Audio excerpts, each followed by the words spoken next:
Welcome back to Videohead Cleaner. My name is Tommy, and we are reviewing Moonlight. This is part 3 of our review of this incredible film. So here we go. Part 3. And it's so meaningful, and again, we get the vibe, I guess you could read it this way, that he doesn't have much positive going on in his life, to the point where the next thing we see is Sharon on a highway. And again, the presumably is in my notes, presumably going to see Kevin, because where else would we be going on the highway? And since he's in Miami, and you are now in Atlanta, and we've established this, that's what's happening. And sure enough, we see him outside Kevin's diner next. So he goes inside, and he doesn't immediately go to Kevin and be like, Kev! Like, he kind of just shuffles in and goes to the bar and gets a little bit noticed, and he's like, I'll get to you. But it's not till Kevin stares him in the eyes and really sees him, and he says, Sharon, that he sees him, and he has this whole movie of because you could easily not recognize him having gone back to his hometown here. He does not look the same necessarily. At all. It's been a while, and he's got quite a masculine front now. Right, got the chains and the gold grill, and just the muscles, and just kind of the harder look, you know. And so of all people, even Kevin didn't recognize him at first. But then still finally sees him. Takes him a while. It's been a while. It's been like 10 years. But finally still just even in the midst of that, finally recognizes him. He takes him up on that offer. He's like, said you're going to cook me a meal? And Kevin says, okay, sure. And takes the chef special. He essentially says, like, you can order off the menu, or you can get something I'll make you special in this case. And you could read that in many metaphorical ways, or, the main one of, like, you could do this, you could be normal, you could be on the straight path here, the menu, or you could order off of it. And he does. He orders off of it from Kevin. Yeah. And just while they're talking at first, Sharon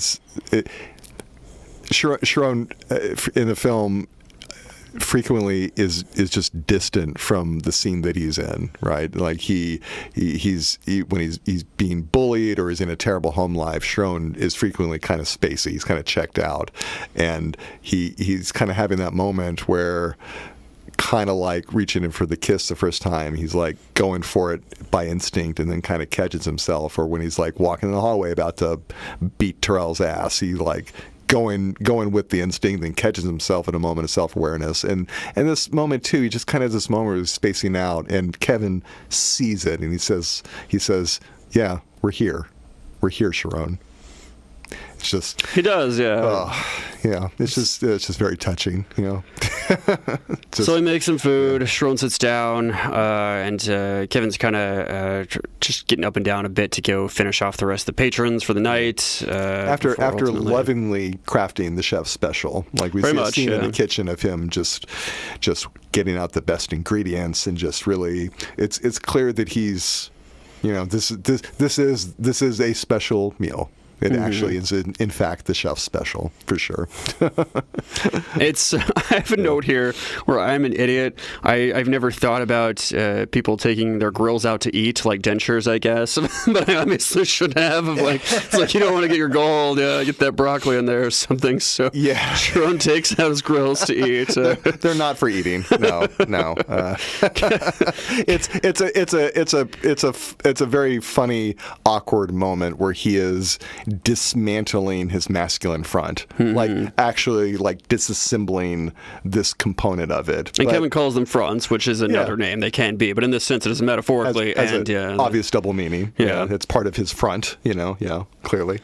Kevin offers him a drink. Sharon says he doesn't drink, but Kevin in his way brings over a bottle of wine anyway, says it's been like a decade that he's going to drink with Kevin. Since Kevin always sort of pushes him a little further than perhaps he's comfortable going, but not always to bad effect. Maybe a little bad with here's a blunt, here's some wine or whatever, but Kevin means well, mind you. So he's finishing his job, like I said, of the rounds of the waiter, but he shows Sharon he has a son now, Kevin Jr., from a girl named Samantha they used to know also, which takes Sharon aback, and Sharon kind of asks, like, are you guys still together? Because he could just be, if the answer is yes, just devastated and left with nothing almost again. Has clear unrequited desire, and just it's about to be just this very fragile, like, bubble of hope is about to be popped, just just very quietly in the dark. Yeah. But no, just had a sexual dalliance as a teenager and had a kid too early.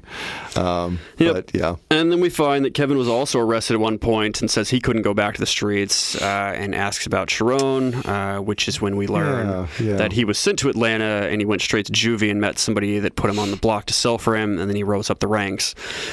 Kevin's face does not appreciate this, as we see. Yeah. So Kevin mentions, that he had run-ins with the law and incarceration. So just as before, Sharon and Kevin keep getting to the same spots. Just, they both had their run-ins with the law, and now here they are once again in the same spot. Maybe that spot is the kind of unspoken, unrequited desire between the two of them, but once again they've met inexplicably, but still, just connected, even still, just Kevin sours a bit and says that's not Sharon. Sharon eyes the door and seems to think about leaving at this, but he wants to see Kevin. He drove all this way, so he asks Kevin why he called him, and Kevin repeats that a customer played a song and puts it on the jukebox, but it is notably not a song just about, like, it's my buddy, it's my friend. It is a song talking about my baby and how it's been a mighty long time since I've seen my baby. Which is very cute. And in another A24, frankly, sort of meta A24 moment, the song is used to convey what words perhaps could not. And it's just the song. It's by the lyrics, it's clear that it could easily relate to Sharon and the scene and, like, Kevin and their relationship, but just the fact that Kevin is playing this song of all songs, it's a touching scene, but it's also it's very romantic. It's a very romantic scene, and it's just kind of coming out of nowhere. Maybe for Sharon it's coming out of nowhere, but also at the same time he knows exactly where it's coming from because he feels it too. Like, it's just it's subtle, but it's not subtle. It's a small gesture, but it's just way out there, and it clearly is what it is, right? Kind of like Sharon, right? Like he's so clamped up, like he's trying to disappear into himself, but everyone sees him. Everyone sees him. Everyone knows about his mother. Everyone knows about his relationship with Juan and Teresa, and that he's gay, or like is reading as gay and whatnot, and but just it's a very, very romantic moment where they I don't know, they figure themselves out in a way, but even after all this time, right? And it's another Kevin being confident, sort of taking the first step here in a way, and just sort of again using music or words where Sharon can't. But Sharon drives Kevin home, and Kevin sort of asks who he is now, pointing out his grill, his fronts, as he calls them in the car. And Sharon says he's just himself, and asks what Kevin expected. But Kevin asks if he remembers the last time he saw him, and Sharon says he tried pretty hard not to remember, and he tried to forget, frankly, all of that. That he rebuilt himself in Atlanta, and specifically he uses the phrase he rebuilt himself hard, which you could take as him putting a lot of effort in, but frankly, from the way we've heard that word versus soft used in the film, and how we see him present as an adult, he has hardened himself. He has put on outer external layers to not be hurt any further. Patterned himself just like Juan, just like his father figure, right? And just going out into life after prison and after a violent confrontation with his fragility and insecurities and his place in the world and whatnot. He tries to rebuild himself differently. He's still the same person, clearly. The same young boy and teenager is still there, under the layers, under the fronts, right? It's the same person. The hard masculine. That's the same person too. It's not that one of these is fake and the other is real. It's like they're all real. They're all true, right? And he's the young, scared gay boy, and now also this harder edged man. On some level, he's still trying to resolve the contradiction. He still hasn't, though, right? And it would seem that maybe Kevin has, or Kevin's more onto it than he is, right? Just, yeah, like he rebuilt himself, but on some level he kind of didn't. He didn't change, he just put on some fronts. And he was around different people who didn't know him, or perhaps, he could front around. Yeah, exactly. Whereas he couldn't around these people, and especially not Kevin, because he's known him all his life. He has decided something about himself, but it wasn't the right decision, or it didn't have to be like that. Like he thinks that he is finally deciding things for himself, but in many ways he's not. He's just kind of going along with what is expected of someone who looks like him and is in his position, right? He's not really deciding. He's letting people cast him in whatever light, right? And yeah, I think Kevin sees it. He's the one that sees. Mm-hmm. Yeah. He always has been in the film. Yeah. So he kind of asked Kevin how his life went. What about him? And Kevin sort of sadly says that he wasn't ever worth shit, and that he never really did what he wanted, which is an interesting statement I clocked, because he saying it was all I could do to do what folks thought I should be doing, and that he wasn't ever really himself. Yeah. This is an interesting statement, as without making judgment on Kevin's sexuality, whether he's gay or bi or any of that, a lot of LGBT people specifically fall into this trap. They are told who to be, they're told who not to be, and get mired in pleasing others while not living for themselves. Tommy and I both know gay men who were in straight relationships for years just due to societal pressure. Yeah. They didn't want to be excommunicated socially from family and friends. You just had these things put upon you. You were told who to be. And earlier in the scenes, I mean, even on the beach, they were talking about how he wasn't... I wanted to do things that were weird or different, and Kevin's like, what are you talking about? And so you could see, and I mean, Kevin made that move too. He also wanted these things. He wanted to be himself. They didn't quite... little ships in the night, weird thing, just didn't really come to pass right then, but it's interesting, and I kind of loved how that was phrased, how Kevin sort of talked about that. Yeah, like they just always end up in the same place. Maybe from different directions, but in the same place. And Kevin figured out how to front a little bit more easily than Sharon, but it was a front still. And Sharon wasn't really all that great at fronting, and then and as an adult is now trying to. And but again, they arrive at the same place, right? They're still the same people they were. You have Sharon dealing with the feelings of insecurity and fragility, and then Kevin just going along with what's expected, and they have come together, and by way of coming together, they're perhaps trying to rebel against this, or trying to figure out who they are by way of each other.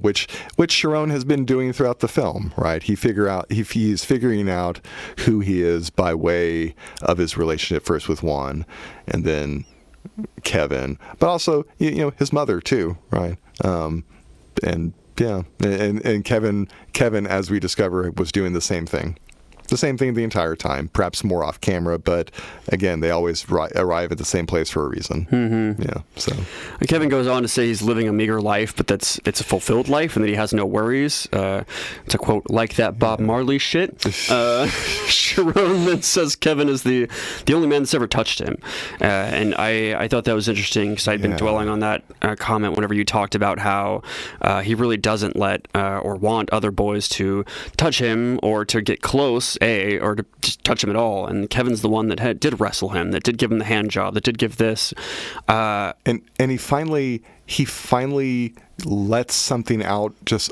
on his own. It's not like elicited. He just blurts it out. He just does it, it's one of the first times that we saw a very assertive act when he took a chair and beat someone onto the floor with it, right? And this is a kind of similarly like assertive act. He just blurts out this incredibly vulnerable thing, just, woof, you're the only one who's ever touched me. Yeah, and that he hasn't really touched anyone since. Yeah. It's a big one. And it leaves a big silence in the air. This is at least 20 seconds of silence that it goes through in the scene. It's palpable silence. But it's silence only by way of dialogue and by no other means, right? Because there's so much going on. This is a film that is very much about visual storytelling, and this just you see the tension, you see the swelling of the tide in both of them, and the last scene is just a beautiful shot. Just this kind of dark, muted, kind of reddish. Was it kind of like a reddish tone? Are you talking about Child Chiron or this just like right, the last shot? Or? Yeah, there's like the very. Well, the thing that happens right before Kevin that. Is like taking him in and Kevin's got Chiron's head on his shoulder, and they kind of there's nothing sexual again about this. It didn't end up in that. It is intimacy, as I've stressed again. He and Kevin are intimate, and it is a very intimate scene in that way. Yeah, he has long been searching for intimacy in his life, and has found it ultimately. Yeah, just that real connection, just love in its purest sense, and and that's when it cuts to our final scene of Child Chiron again, little as he's credited, staring off into the ocean in the moonlight, looking very blue, and he then turns and looks at the camera, and that's our final shot. And, the director said they got that shot the day of the swimming scene lessons, and he knew it was going to be the final shot because it was just that good, that powerful, and whatnot. So that's interesting. So let's talk about the mid-credit scene where we find out Dr. Octopus is bonded to the Venom symbiote, setting up the. I'm just fucking with you. I just have brain rot where anytime I see credits, I'm like, what could be coming up? Let's talk about La La Land now because that almost. We're gonna have to talk about. This has just been a conspiracy theory that I've been carrying with me ever since, and now I'm gonna let it out. So that's our reading of Moonlight. There's films have trivia about them. If we can recall back to 2016, the Academy Awards, where they're about to announce the winner of the Academy Award for that year, and they declare that it's La La Land. But wait, no, it's not. It wasn't La La Land at all. It was in fact Moonlight.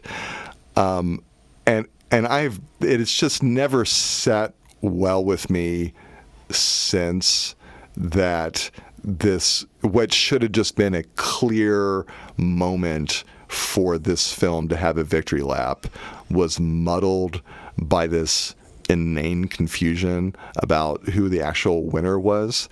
And I would really like to think it was just a mistake. There was just someone who mixed up some cards or whatnot, but I couldn't help but think of Brokeback Mountain, another powerful gay film that was similarly awkwardly received by Hollywood back in the day, 2005.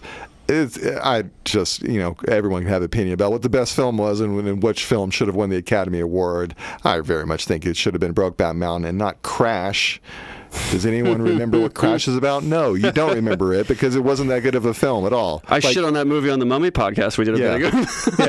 No, you don't remember anything about Crash. You can't convince me otherwise. Okay, it just wasn't that good of a film, but it was there to receive the film, the award instead of this super gay film. You don't remember such characters as Racist Cop? Oh, yeah, exactly. Yeah, just. Oh God! So, we're gonna have to do a podcast about Crash just so I can hate on it for 3 hours. Seriously. Anyway. So again, to most generously interpret this, the story as it goes is that the La La Land was incorrectly announced as Best Picture winner due to a presenter being handed the wrong envelope. Presenters Warren Beatty and Faye Dunaway received the Best Actress envelope, which had Emma Stone's name for La La Land instead of the Best Picture envelope. So Beatty hesitated and then handed the envelope to Dunaway, Dunaway, being like, I don't fucking know, here you go. And then Faye Dunaway was like, La La Land. So she was kind of set up to fail by two separate people. I don't really blame her if that's the case. I hope it was just a mistake and not the institution deciding that they just didn't want to own a gay film getting the top award. Hollywood has never really had the most comfortable relation with gay representation, especially when it comes to headlining the Academy Awards. And I don't know. My gut instinct was that they wanted to muddle the rollout of this, right? They wanted the headlines to be split between, hey, the winners, but also this kerfuffle. And this kerfuffle took over the headlines. It was just stupid. Well, it went on for a while. They had people on stage giving speeches for La La Land, acceptance speeches, and it was not revealed extremely quickly that Moonlight was the winner. Yeah, and it just, Moonlight, this beautiful film, just got lost in the day after coverage of the event. And I don't know. I try not to wear my tinfoil hat too much, but it just, if you were going to try to dilute the presentation of a queer film, then it would probably help if you had a stage filled with actors who could do this and make it actually look like an accident. I don't know. This is just maybe the the gay cynic in me, but it's just like, God.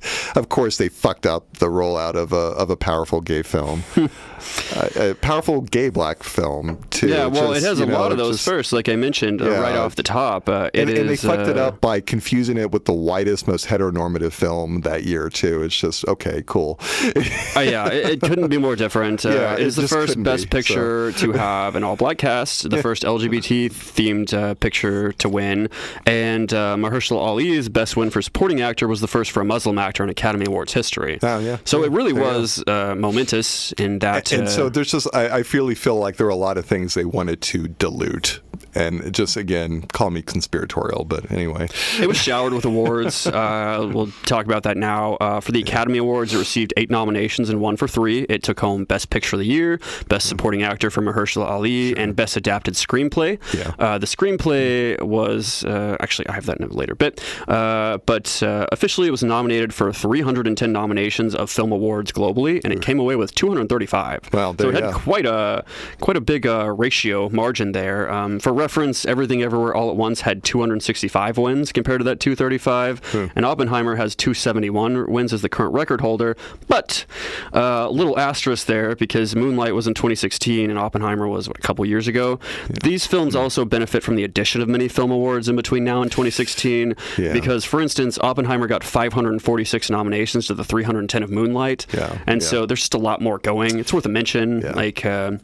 I am curious, if you were to compare the inflation bit or take out the newest ones, what it would be. But I couldn't really find anybody quantifying this. And AI kept focusing only on the Oscars. I was giving it 8 billion prompts, and AI would go you're right not to focus on the Oscars, and it would give me more Oscars information. And I'm like, oh my fucking God. So I just wanted to know who was the biggest win to nomination ratio globally for film awards and stuff. And I couldn't largely get my finger on it aside from Oppenheimer. I believe, again, with the current one, but not the ratio. So but even without taking award bloat into consideration, just look at the budgets of these films, or the advertising budgets for them, and the rollouts. The rollouts for Everything Everywhere All at Once and Oppenheimer were enormous, and they were brilliant films.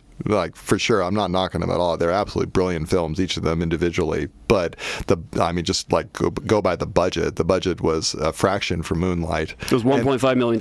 Yeah, it's driven just by the good old-fashioned elements of story and direction and aesthetic and great acting and brilliant writing, and I would say just by that comparison, that's I would say a more impressive feat, definitely an impressive feat for sure, when it's just the non-spectacular elements of traditional filmmaking, and it's story, it's characters, it's you can do without the effects and still have a brilliant film. What do you know? So I mentioned I have a lot of themes down, honestly, through this. A lot of them are sort of intertwined or sort of walking in parallel at times, but fatherlessness is a big one. We see that across several people. Trying to find your place in the world while not feeling similar to those around you. Learning how to be a man. Addiction ran throughout. Masculinity in many forms, performative, toxic, hyper-aggressive, or positive. I mean, there were nurturing bits of masculinity in there. It's not to say that masculinity is bad in all forms, but there is just a lot of, again, proving, performative, taking masculinity from others, essentially trying to build up your own versus knocking people down. Cycles and stuff, and again, that goes into addiction, that goes into community crime and the system and poverty and all of these things that we saw that can really interplay with each other, and the people that are hurt by them. I mean, Sharon is very much hurt by a lot of this. He's hurt by the cycle of fathers leaving. He's hurt by addiction and his life literally being sold off piece by piece. He's hurt by, again, the black male masculinity, often the masculinity that becomes toxic, that hurts him and basically literally pummels him at times into submission. There's limited options after getting in trouble with the law, and then just life as a black man in this sense. And so this is my spiel on this. I believe I mentioned I'll couch this in, take this all with a grain of salt, as I myself do not have this lived-in experience, but do have friends and exposure to what I'm about to talk about. There is something in the black and to a large degree Latino community that is still not very accepting of gay men in a way where they feel supported and often free to be themselves. That is clearly outlined in this movie in many ways. And it's just, I'll go on to say, again, grain of salt, but both these communities often have an intersection of Christianity and hypermasculinity that are very outsized factors in this happening. You cannot discount those two things, ultimately. It's just what they are. It often gets that way. If anybody is different or steps out of line or is a little more feminine, femininity is not tolerated really as a man in those two cultures largely. That's not to say that's... Well, we get that tension with what does faggot mean? Is it just clearly about a gay man, or is it about a soft man, as it gets is kind of the fear that Sharon has, that he's soft, right? And is he soft like his mother, who invites men into her life to get what she needs? And does that, is that what would make him a faggot? It just the femininity being in a toxic, like according to toxic masculinity, the state of being compromised by men. Right. This film very, very, very well explores that in a way that's very elegant. We've mentioned a lot, this film shows and doesn't tell, and does it brilliantly. Does it so very well. One of the most commendable things about this film is just how deft the direction is, in that there are so many scenes that just they unfold with no dialogue, but it doesn't matter, right? You get an entire world of experience with a few suggestive moments across scenes with no dialogue, and it's just impression and mood, and again, just those wonderful traditional elements. Just $1.5 million budget, which is, that's a lot of money, but not on this scale. When we're talking about major top-level filmmaking, that's a small budget, or at least that very well can be. For sure. And frankly, the film really doesn't delve into, like you mentioned, religion of it.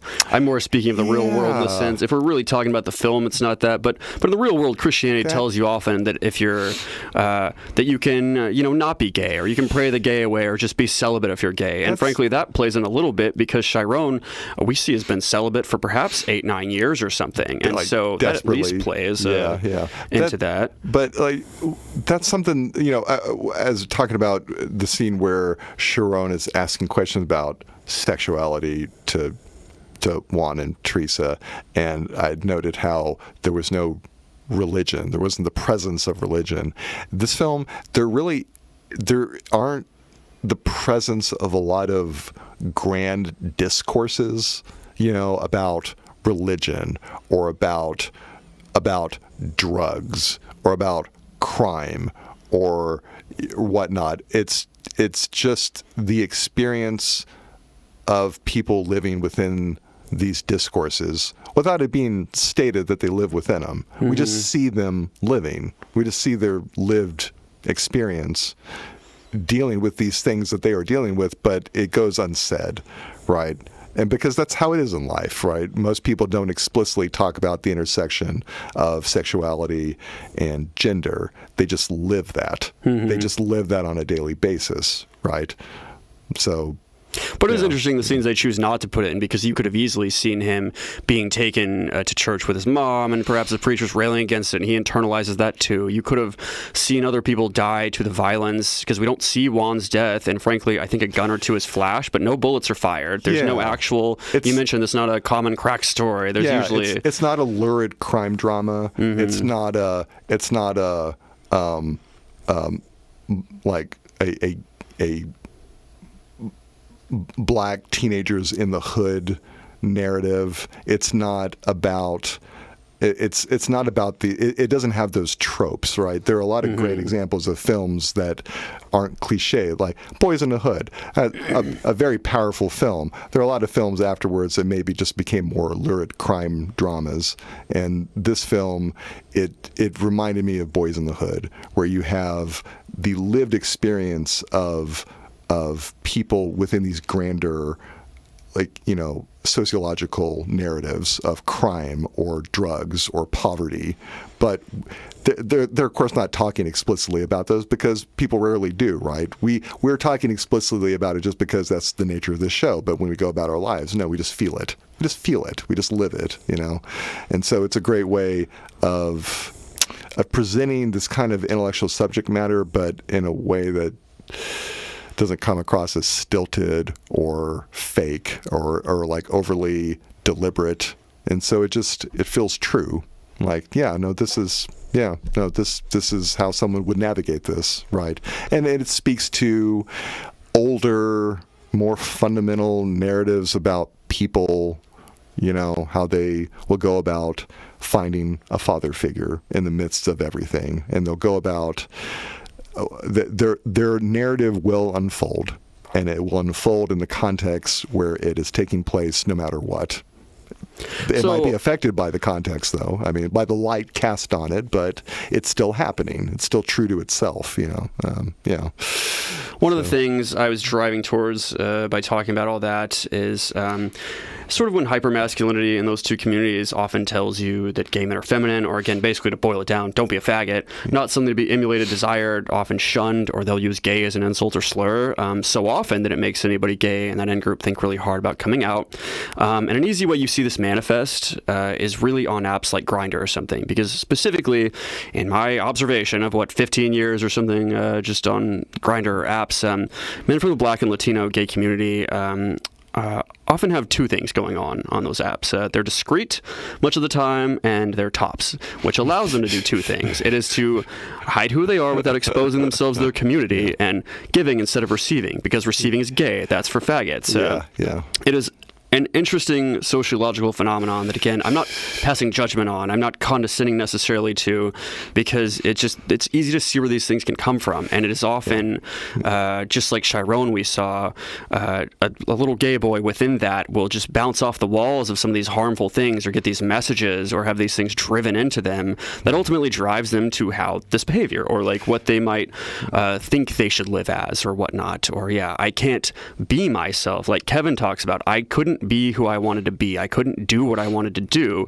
And so they may want to be an out gay bottom or something. But often, if you're pushing the limit on it, and I am going to be a gay man, well, I'll be a discreet top or something, or I'll be this or that, or I'll marry a woman, but I'll push myself down and do this. And so It's interesting that way, and when a community that may not support you, or that may ultimately encourage you to push your true self down, that's how you get a Kevin. That's how you get a Chiron, and it ultimately comes from the reality of the co-writer's experience as well. Terrell Alvin McCraney, he wrote a lot of this script, and it's interesting. He actually stopped his script at the phone call scene, so we ultimately, if it would have been left there, we wouldn't have got to the mom scene where they sort of had the rehab bit. We wouldn't have gotten the Kevin Diner scene, but Barry Jenkins really thought it was important to continue to push through that, because it's what the film had been building through the whole time, pushing through the awkwardness and the actual reconciliation of all this, and sort of having an ending in that way, because it would have been kind of, again, in a show not tell film, and in a film leaves a lot of things unsaid, it could have been understandable, I guess, but I do like that we got those last two, I guess, scenes and things. I think it would have been sentimental for the wrong reason, right? It would have been almost cute that the film ends with, maybe a little flirtatious possibility of this between Chiron and Kevin still. Like, no, it's like nothing about this film was that light or that whimsical, like, at all. And so if it were just to end there without a more painful reconciliation, it's like, something would have been denied that needed to come to completion. No, absolutely. So it's a good thing. I saw a comment by, I'm guessing, an extremely sad soccer fan on Reddit named Man United Has Broken Me, but I feel like I should credit him, because it was a good comment he wrote out about how he talks about how Juan's death comes full circle for him in the last act, because it's clear that Chiron is not developed into his own person, and instead of just being a poor reproduction of what he thinks a man should be, which is Juan, the only male role model he had growing up. We see this in the way he dresses. We see this in his profession. We see it in the way he interacts with people, and that final conversation with Kevin shows how different they became. Kevin became more comfortable being himself, which is why he's so thrown off by Chiron. He was always able to see Chiron for who he was, even though he did turn on him due to peer pressure earlier in the film. No, exactly. Like Kevin, again, is just always a little bit more easy in the world, and comes to that realization that no, to decide for oneself might mean just a crappy job as a line cook and a crummy apartment, but it means, not slinging dope on the streets and being able to live an actually authentic life. Just a hard one, and maybe you get nothing else except that, but you have at least that. You have at least some sense of truth and authenticity. And it might leave you with nothing else, and that's the thing. But absolutely. All right, I have left here. We can go in whatever order you want. We have cast and crew stuff. We have gayest straightest moment. We have trivia, and we have a deep dive on the word that has just popped up a lot and probably unnerved or made a lot of people wince this episode. Yes. What is a faggot? So, where would you like to go out of those ones? Well, how about trivia? Have we covered? Did we cover all the trivia? All right, let's cover the fun bits first. Tommy said it, so here we go. So the first and last sound you hear in this movie is the sound of the ocean, because in Miami, this is per Barry Jenkins, this is a direct quote from an interview, you're surrounded by water and the horizon is infinite. That also says a lot about a character who is always surrounded in open space and yet feels so locked into himself.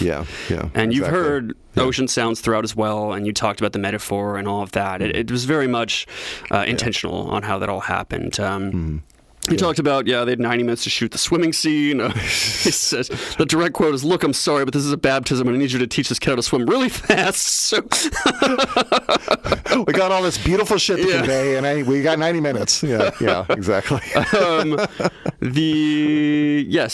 mentioned that everything, the phone call with Kevin sequence is not in there.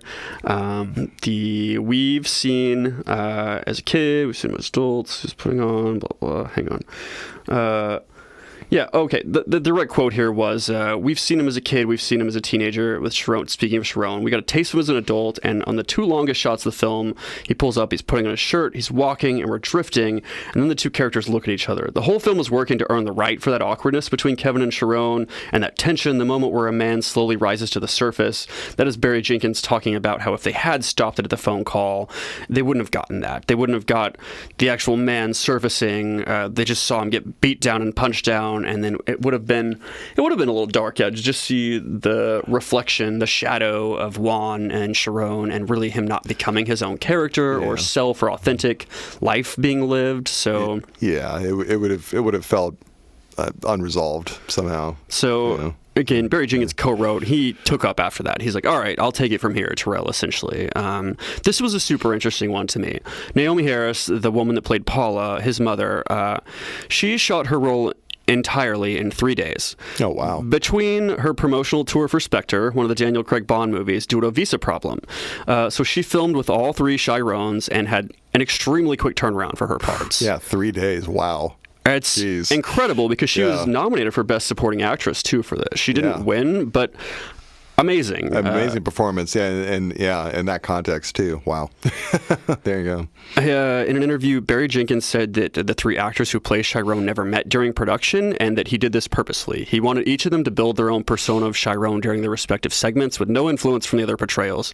The same technique was used with the actors that play Kevin. Yeah. And it all came out very consistent, I guess is the word. So it's interesting to hear that one. I was intrigued about that's a nice directorial approach, right? You want a common thread to continue through these three characters, but you want that to be the most salient quality, and you want something organic about that. So you kind of want this character rediscovering themselves 3 different times. Yeah, that's interesting. So I mentioned this just to flesh it out a bit. Both director Barry Jenkins and the writer Terrell Alva McCraney's vision was pretty clear and singular, and that both men grew up in the same Liberty City neighborhood of Miami with mothers who both struggled with drug addiction. Roughly 80% of the film was shot on location there, in one of the most poverty-stricken areas of the United States, in Liberty City there. So initially, the production was a bit apprehensive about safety issues until the word got out that Barry Jenkins was from the neighborhood, and then everything sort of changed for the better. The locals couldn't have been more welcoming and cooperative, and Naomi said she felt very welcomed. But speaking of the area they filmed in, the crack-addled apartment complex that Little runs into, and one of the very first scenes, pretty much, to escape the bullies, wasn't what Barry Jenkins initially envisioned, but they, quote, lucked out and found this abandoned building near where the opening scene was filmed, and it needed, let's say, very little in the way of set decorations. Barry Jenkins is quoted as saying, all the things we wanted to bring to the set, I'll say, were already on the set. We actually had to take several of them out and replace them with various safe and clean products. So they found... So it's a very authentic location. Yes. So there you go. Did you hear anything about who financed this movie? No, actually. Brad Pitt is actually the person that financed this movie. He used his production company Plan B. He had a very early meeting with Barry Jenkins to get the funds and distribution deal required, and he partnered with A24 to produce and finance the film. Wow. Which again, it was only a budget of $1.5 million, so it's not like this was the most massive budget, but I was like, wow. Still, cutting a check for $1.5 million. Yeah, that's there you go. Incredible to hear. I know he does some interesting things. Like he is an executive producer of Lego Masters. I was going to say, Brad Pitt's got some great tastes. Yeah, go Brad Pitt. Yeah, keep writing those checks. Yeah. We'll see what else he funds with his little Willy Wonka. I agree with your decisions. So this is another bit. I told you Naomi shot in 3 days. The whole film was shot in 25 days on that aforementioned $1.5 million budget. In fact, such were the budgetary constraints on the production that all of the cast had to share one trailer for costume, hair, and makeup, and had one restroom stall to be shared between them. Neat. I guess. Brad Pitt couldn't spring from the second bathroom. What a bastard. What an asshole. I did not see this live, but the adult Chiron drives a car with the license plate number Black 305. Yeah. Black is the nickname Kevin gives to him, and 305 is the area code for Miami. Yeah. So that's an interesting one. Yeah. I mentioned, the final shot was filmed the swimming day, and Barry Jenkins knew immediately he was going to close it. He said, after going through all this, I wanted the audience to look our character in the eye and look him in the eye at the very beginning of this story. Sure. Let's see. Yeah, I'm trying to think. It just... That last scene, of him standing at the beach and like looking back at the camera. There's a famous French film, the 500 Blows by Truffaut. It ends just like that too, where the main character just for a moment like looks at the camera, and that's where it like freeze frames. Mm-hmm. It's like it struck me as like a very traditional gesture, kind of like an homage to independent filmmakers back in the day. It's like I've just seen that move before. Of auteur film directors. I can't think of where I've seen that, but I definitely have seen that in another movie as well. So that would be interesting to think about. It's just kind of like a calling card almost, like So the script originally featured more direct dialogue about Juan's absence in the second story, as mentioned, but Barry Jenkins thought it'd be important for viewers to deal with his sudden absence as a character would have. The scene in which Chiron and Teresa make the bed featured them saying Juan is gone, but he thought that felt false, and instead of speaking it, he allowed Juan's absence to be felt in their expressions and their silence. Yeah. Again, just great directing and a great sense of what dialogue can go and what's important, and just made the correct call every time in the film. Just whenever something could be shown instead of told, they did it to great effect. Just very, very disciplined about it. So and that is what I have for trivia. I thought those were interesting things. The Naomi short filming, the Brad Pitt of it all of those the Brad little Pitt touches of it all. The whitest man behind the blackest film. So that leaves us with. I was going to say the gayest moments, and before that, let's talk about the word faggot. We got to say something about it. It's just it's an important moment in this film for sure. It's quite a word to say, as much as we've said it over the course of this podcast. And I've thought about this a lot, and to me, I don't know. To me, the problem is not this tiny little safe space that we have created where we can let our hair down and be flip with our language as we talk amongst ourselves as gay men. That is not the problem. The problem is outside that space where we cannot be as free to make off the cuff remarks. And it's just. We might throw faggot around between us as gay men as a humorous term, or as something that's ironically provocative or whatnot, or it's an edgy gesture to reclaim a punishing word, but. Yeah, which is something several minority communities have done. Frankly, words I'm not comfortable saying in this movie. Again, the N-word as a reclamation is used familiarity, because faggot here can be referred to be affectionate at this point, to be used as reclamation for friends, or to just refer to a large group of gay people or LGBT people.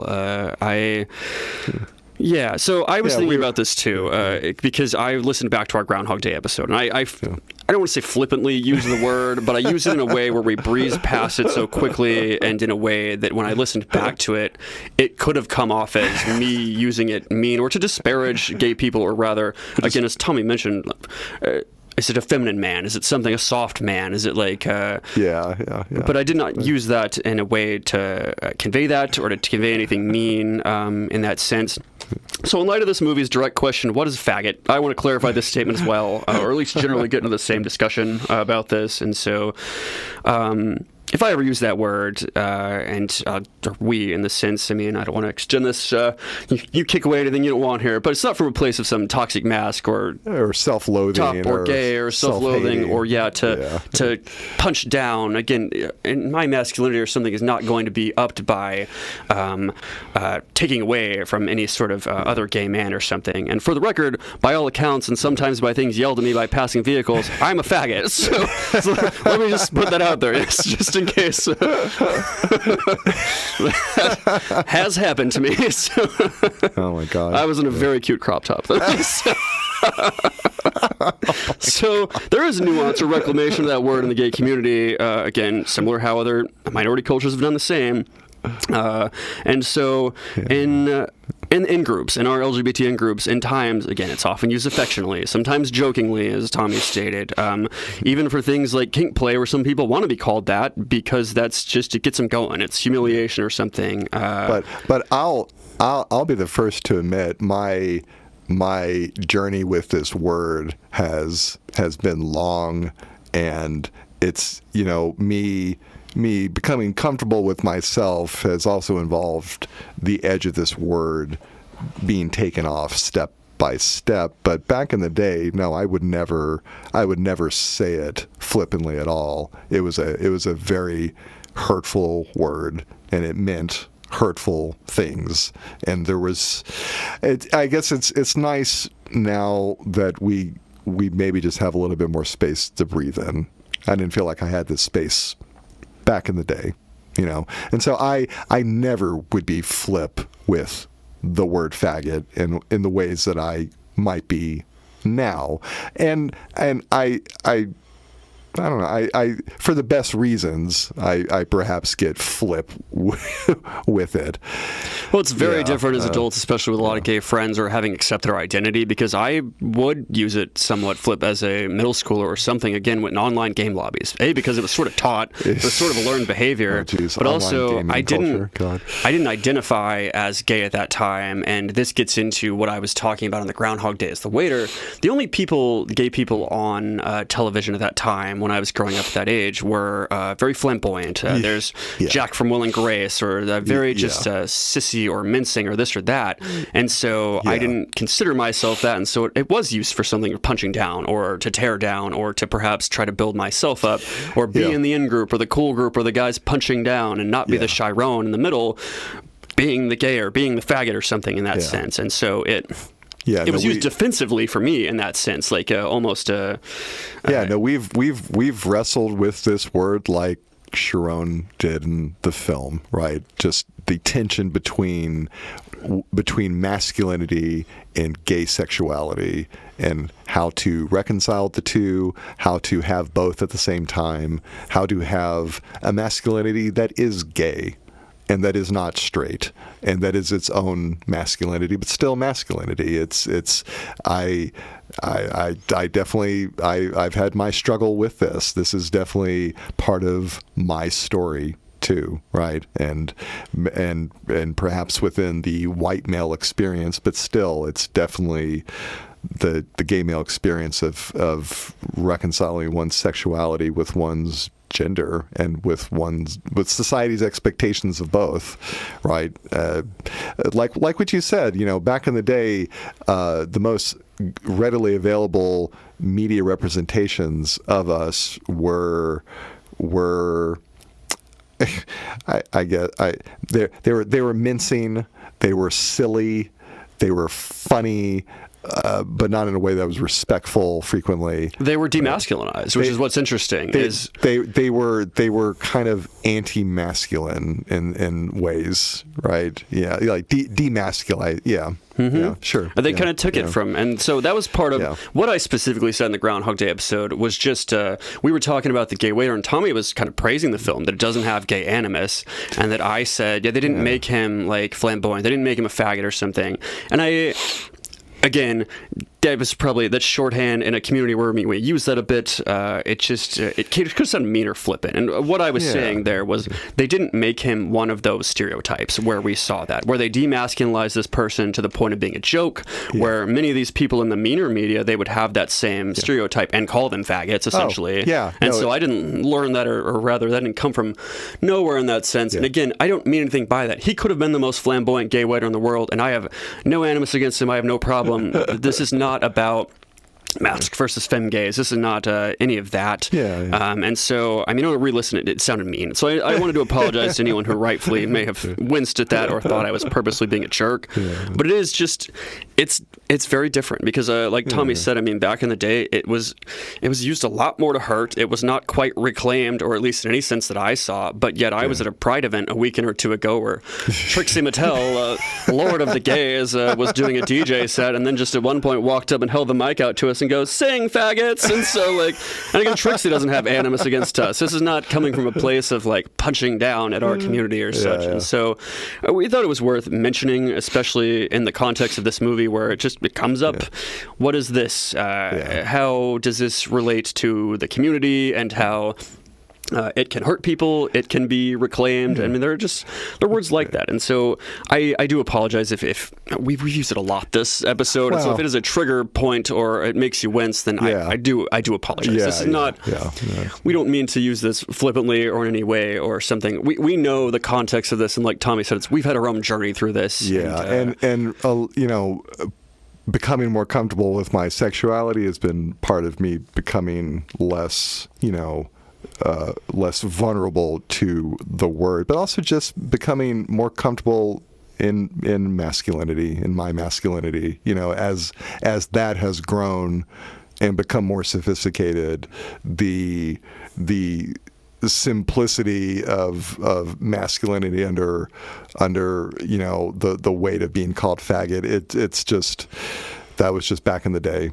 That was when I was a child, and as an adult, it's just I don't, and I'll admit, this is just me being very honest. I used to just wince as a gay teenager when I would see Jack from Will and Grace just doing anything. I was very defensive and cagey about it, and it was a real struggle to reconcile being a comfortable man while also being gay, and to not be afraid of femmy things and whatnot. That took me time. It really did. And so watching Moonlight now, and just the struggle to reconcile, but also to find some other kind of masculinity. It's like, yeah. Well, I mean, it's a great point. The Jacks or the world or whatever, or I mean, for a more recent example, think Cam from Modern Family, or honestly, Mitchell's not that butch either of it all. But whenever all we see in media so often representing us was an extremely demasculinized thing, and we were told to be masculine, it was a very well, then what am I, or where do I fit, or I don't see myself represented in media. And then there were jokes like the gay people and trans people and Friends, for instance, one of the most popular shows, were nothing but the butt of jokes. And so it just it became one of those things where if all you saw was you represented negatively or in a way that didn't really represent you, it was odd, and it made people comfortable to call others faggots, sort of be like, haha, look at those, because we were court jesters. We were just faggots being funny out there. And so the comic relief, the butt of the joke, exactly, the court jester, the court fool. So many, I mean, even gay actors, think back to the one Nightmare on Elm Street 2, I mean, or people that wanted to come out would be blacklisted and stuff, and you couldn't, there just weren't masked gays represented because they were refusing to allow masculinity and gay to intersect. And that is Chiron's journey, that is our journey, that is a lot of people in reality's journey, and just a thing to reckon with and to really have there. So exactly. All right. right. Did we miss anything? Well, we've got a bit of cast and crew if we want to go through it, and then we have gay straightest moment, but really that's about it. So let's do cast and crew. All right. Yeah. We'll go a little faster. We've been here a bit, but so let's do Mahershala Ali as Juan. He is a 2-time Oscar winner, both for supporting actor for this film and one for Green Book that he did a couple years later. He also has an extremely good win to nomination ratio, as he has 84 wins to his 96 nominations. Wow. Damn. When he is nominated, he cleans up. Yeah. What do you know him from, I guess? Honestly, I think the most favorite thing that I know him from is House of Cards, the TV show. I thought he was great in that. That was the first time I saw him in an acting role. I think that's the first time I saw him too, and that's listed probably as one of his top known things. So that's the one that actually sticks in my mind. I don't even think you watched this show. It was a Marvel Netflix show called Luke Cage. He was the villain for the first half of the season. He actually did not sign on to do the full season because he was trying to move from TV to film, and he fucking knocked it out of the park to the point that the second half of the season and the villain was just like, it looked awful in comparison. And what's funny is he exited Luke Cage that first half of the season because he was going to go film Moonlight. So he actually went from just killing it in a show I loved to winning himself a Best Supporting Actor and an Oscar-winning film in there. So good for him. But yeah, known for Moonlight, Green Book, House of Cards, that... we mentioned Naomi Harris, her stellar 3-day acting performance. As Paula. She is most known for Moonlight, 28 Days Later, and she played Moneypenny in the Daniel Craig Bond films, as mentioned. She was on The Spectre. She was on, I think, like 3-4 of those. Janelle Monáe is Janelle Monáe, singer, also actress, just model, just awesome. Most of you would probably know her by face or name. If you don't know her offhand, I suppose. Her first acting role listed is Rio 2 in 2014, a voice acting role, and her next acting credit is this. It's Moonlight. This is her very first live action acting role, and she crushes it, I'll say. There's only down to go. Imagine your first acting role, wins a Best Picture, and you're like, well, shit. Where do we go from here? But let's see. Also, she was in Glass Onion, the Knives Out film. Hidden Figures. Her and Mahershala Ali were actually both in that one, which is another contender for Best awesome Picture film. About that. Really good film. Antebellum, she stars in. She has a double credit, which I'll note, for Human Resources, which is a Big Mouth spinoff on Netflix, where she does the theme song for the show and is also a voice actor in an episode of it. So. Cool. And of course is accomplished singer and performer too. So we'll just we'll get into her discography on another episode. Very true. She officially has 35 acting credits, but most of those are music videos. She only has 14 that are like film or TV and aren't music videos. So Barry Jenkins, the director, as mentioned, he himself is not gay. He is known for Moonlight, After Sun. He directed the recent Mufasa quote live action movie, and he executive produced a recent season of True Detective. He's got about the same number of producer and director credits, 17 and 15, and he actually didn't direct anything for 8 years prior to directing Moonlight.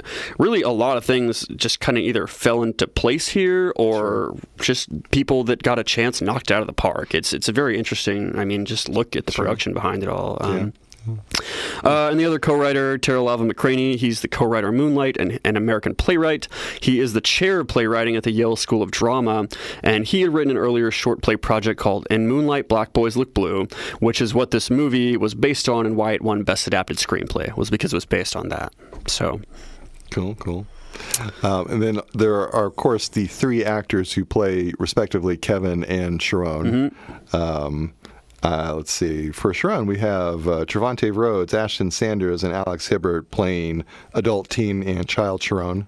And then Andre Holland, Jarrell Jerome, and Jaden Piner playing adult, teen, and child Kevin, respectively. I don't know. They're all awesome. They all captured the moments in these characters' lives just very well. And like you had mentioned, the director wanted their engagement to be quarantined from each other, right? So as to have a original interpretation or just kind of a authentic experience each time, and to excellent effect and just well cast each time. So They did great. Yeah, no notes really on this, top to bottom. They had a great casting process on this, and it is crazy to think, such a small budget, such a small time, and how this came out just wonderful. And so props all around to cast and crew and stuff for getting it done and getting it done to great effect. So, all right, we have gayest straightest moment as our last pitch here. Gayest and straightest. Okay, let's see. We'll start with straightest moment. How about that? Okay, what would be the straightest moment? Straightest moment might just, I don't know, in a totally non-sexual, let's just stay cool about this, getting in a circle and whipping your dick out and just looking at each other's dicks. That might be oddly enough the straightest moment. I couldn't decide on that. I do have that probably as my gayest moment. Just like there's got to be at least 12 dicks out in that classroom, and it's like hard to pick here. This is inherently a gay movie, and many things happen, and including traumas could easily land as the gayest moment. But for levity's sake, let's go with comparing penises with your friends. Is what I had. But my two thoughts on straightest moment are both revolve around Kevin. One of them is straight people getting to have middle school and high school romances openly in the movie, culminating with Kevin being so comfortable that he says, "Let's go fuck in the stairwell. What's the worst that could happen?" Boy, you are just dropping the mic on society there. The other one I had was Kevin impregnating Samantha accidentally somehow by not employing birth control, purely because gays are out of the running, not from lack of trying about getting pregnant. Exactly. But accidental pregnancy is a pretty straight thing to have happened. I don't. True. Yeah. I've had doctor straight friends get accidentally pregnant, and I'm like, how? How did you not know? Yeah, exactly. I bet if gay people could get pregnant, we would have a lot of more protection. We would just be showering with condoms everywhere. But sure. So tell me gayest moment of yours that you have. And if your straightest moment is 12 dicks in a room. I think Kevin just like nonchalantly wiping the cum onto the sand. It's like, hey, no thing. Yeah, hey, no thing. That's all cool, you know. Maybe, I don't know. Yeah. Let's see. What was yours? Oh, I didn't really have much besides the penis comparison scene because it's a very gay movie. Again, there's a whole lot. It'd be like, they kissed in the sand or stuff. But what's the most catty gay moment? we should specify the cattiest gay moment. Yeah. Honestly, Chiron doesn't get a chance to be that. Gavin really doesn't either. If it's kind of a sad gay movie. Nobody gets to be. Yeah, there aren't a lot of whimsical moments, admittedly. Yeah, I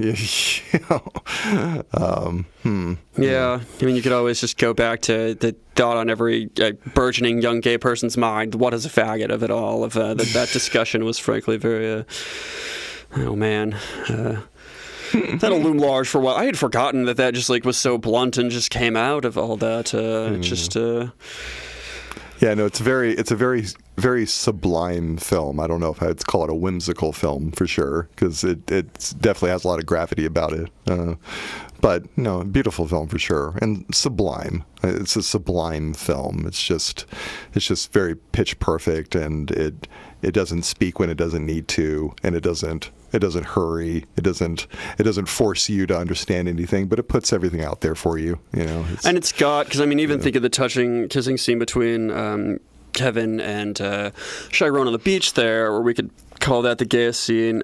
It's got very tinges of Euphoria and other A24 projects in there. For those of you who are not really familiar with A24 as a touch, if you need to compare it to something, I think it has a lot of that. There's addiction involved, there's navigating your way through the world as an adolescent, and there's the lighting, the sound, all sorts of the touches on that. Yeah. All right. Well, I hope you all found this fascinating. Again, check out the film. It really is beautiful. It's a visual feast. In addition to everything else too. We kind of talked about the cinematography kind of indirectly.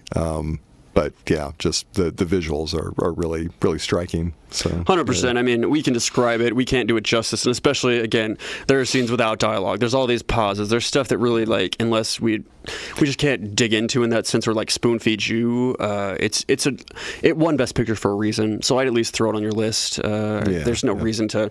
I think we've abandoned rating things out of 10 until we figure out our own rating system or something. But no, I mean, like, it's extremely worth a watch. Just on many reasons. It is it's a groundbreaking film, as mentioned. It is the first in many ways as a Best Picture. It is the first A24 film that's really A24.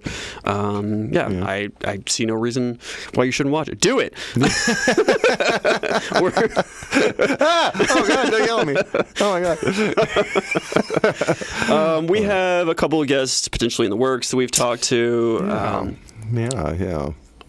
I say this every time at the end of it. We truly will try to get a list going beforehand of stuff for you to be able to write in on this, to be able to ask questions about a movie that you guys like. And so we will try to provide a list. I think the last 2 or 3 times I've done it and started listing movies, though, we just didn't do those movies. And so I don't want to get your hopes up again, or we probably will do those movies, just for record. There are a lot of great movies to watch. But yes, there's so many that we...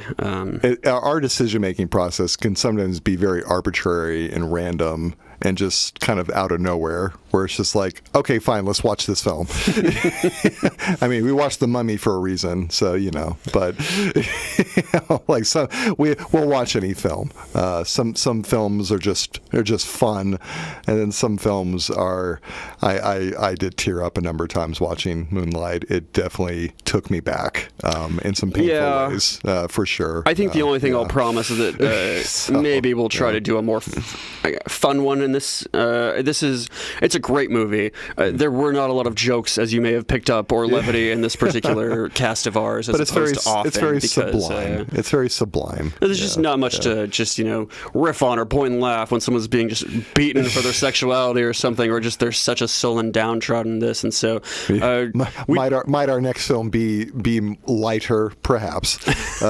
we might vary the tone a bit as we go about. Very possibly. We have a few things we've never done. We haven't done horror yet. We haven't done animated. We haven't done several things, and so we'll look at our gaps, I suppose. Yeah, we've done some like suspense slasher films. We haven't just like done a straight up like supernatural horror or something. So we haven't done sci-fi for the most part. We haven't done a real period piece or anything like that. So I don't know. We could do a stodgy British period piece. Who knows? Who knows what we'll do? A Knight's Tale, you say? Oh, that might be fun. Oh, I could just go on and on about how big a crush I had on Heath Ledger. Or Paul Bettany's ass. Well, we'll let you know. Yeah, again, we'll try to get a schedule going out. I don't want to necessarily commit or promise anything of this, but we appreciate you listening. Again. I'm so sorry if you're averse to the word, to the F slur in this case, because it is just up and down this episode. And if you've made it this far and you have that compunction, champion, I suppose. I hope that we've made clear that we mean zero malice. It is never meant or used by us in any way to be cruel or punch or hurt anybody in that sense. Yeah, no, so, we will always punch upward on this show. we can be very certain and we can commit to that one for sure. We will punch upwards. All right. Well, we appreciate you as always, and thank you so much for listening, and we will see you next time, Video Heads. All right. My name is Tommy. And I'm Kyle. Until next time. Goodbye.